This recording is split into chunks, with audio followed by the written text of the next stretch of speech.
to kill my parents. Pardon me? Don't do it. What? Who? Were they shot? Erik Menendez. Were they shot? Yes. The brutal murders of their parents shocked the world and left the Menendez brothers, Lyle and Erik, at the center of one of the most sensationalized criminal cases in American history. On the night of August 20th, 1989, Jose and Kitty Menendez were gunned down in their Beverly Hills mansion, and their two sons were the prime suspects. What followed was a tale of greed, family secrets, and psychological manipulation that would captivate the public for decades. What you think that? Well, I didn't think it would be here, right where I come to work at. After what happened here last night, some of the neighbors are worried and afraid. Today, we look back on the twisted story of the Menendez brothers, a story of tragedy, murder, and ultimately, justice. The Menendez family, Jose and Kitty Menendez, were the epitome of American success. Jose was a well-respected entertainment executive, and Kitty came from a wealthy family. The couple married in 1963 and raised two sons, Lyle and Erik. Growing up in Beverly Hills, the Menendez children were privileged. Their father was a high-ranking executive at RCA and later at the entertainment giant, Live Entertainment. To the outside world, the Menendez family appeared to be living the American dream, enjoying the luxuries of wealth and status. However, beneath the surface, the family was far from perfect. While the Menendez brothers enjoyed material wealth, their home life was plagued by emotional dysfunction, manipulation, and abuse. Lyle, the older of the two, was known to be arrogant and ambitious, while Erik, more introverted, struggled with his own sense of self-worth.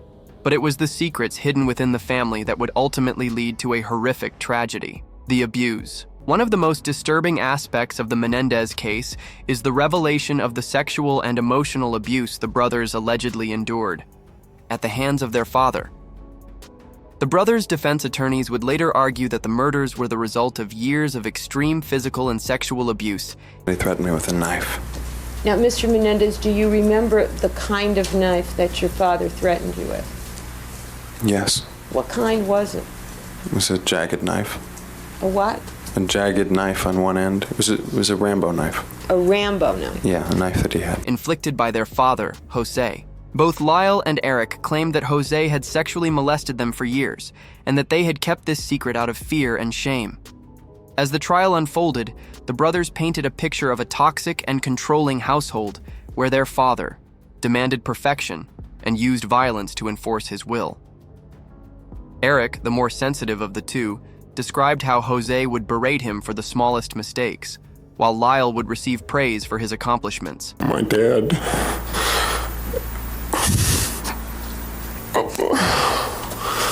My dad. If you don't ask, my dad had been molesting me.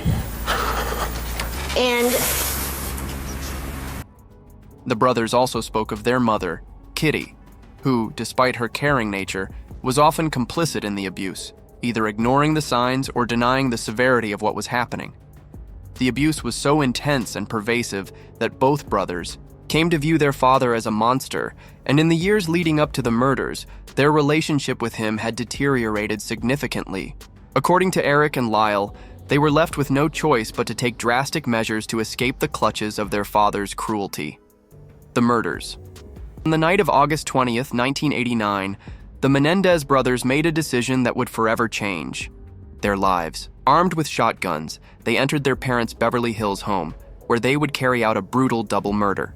They shot Jose and Kitty Menendez to death in the living room, firing multiple rounds at close range. Jose was shot in the back of the head, and Kitty was shot in the face and chest. After the killings, the brothers staged the scene to make it look like a botched robbery. What's the problem? What's the problem? Don't kill my parents. Pardon me? Don't do it. What? They carefully wiped down the guns, leaving no fingerprints behind, and even attempted to rearrange the crime scene to create confusion. They then drove around Beverly Hills making phone calls to their family and friends to create an alibi, claiming that they had just discovered their parents' bodies. The immediate aftermath of the murders was chaotic. The brothers went on with their lives, shopping for expensive items, including a Rolex watch for Lyle and a new car for Erik. They even hired a lawyer to help them navigate the situation, But their behavior quickly raised suspicions, especially when they began to lavish themselves with the wealth they had inherited from their parents' deaths. The investigation. In the wake of the murders, law enforcement initially struggled to find any leads. There were no signs of forced entry, and the brothers' story about a robbery gone wrong didn't add up. Never saw or heard almost 3 decades later. Are we finally getting the full story? We warn you, some of the language you're about to hear is extremely graphic. But it was the brothers' erratic behavior that ultimately drew the attention of the police. Despite their claims of shock and grief, they were seen spending money lavishly, taking vacations, and living a life of luxury. It wasn't until a year later in 1990 that the investigation took a significant turn. The brothers had confessed to the killings during therapy sessions, but they had confided in a family friend, psychologist Dr. Jerome Oziel. Torturous. And yet, I admired him. The Menendez brothers had told Oziel that they killed their parents out of fear of their father's abuse, and that they had planned the murders for months. Dr. Oziel, however, was legally required to report any confession to law enforcement, and in 1990, he did just that. He called the police, and the brothers were arrested in March 1990. He leaned back against, as I recall, a parking meter that was in front of the office door and said, we did it. I don't know, he said, we killed our parents, but I asked him, you mean you... As the case progressed, the brothers began to face intense scrutiny from both the public and the media. Many people were outraged by the apparent callousness with which the brothers had handled the deaths of their parents.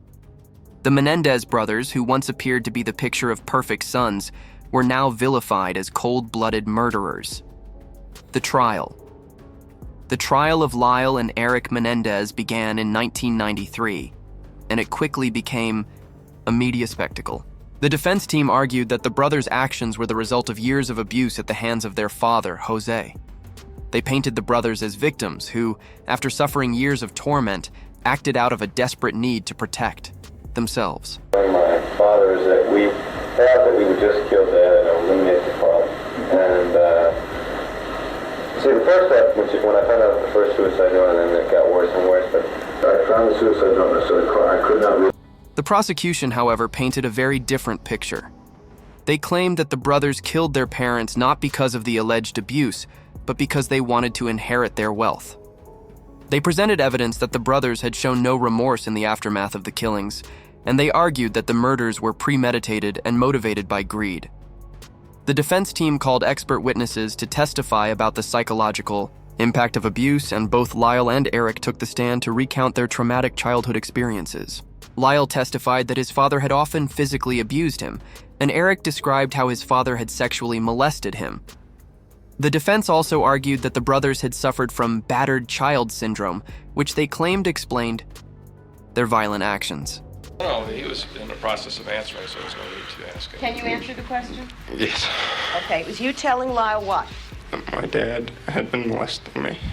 The trial was long and contentious, with the defense and prosecution each presenting compelling arguments.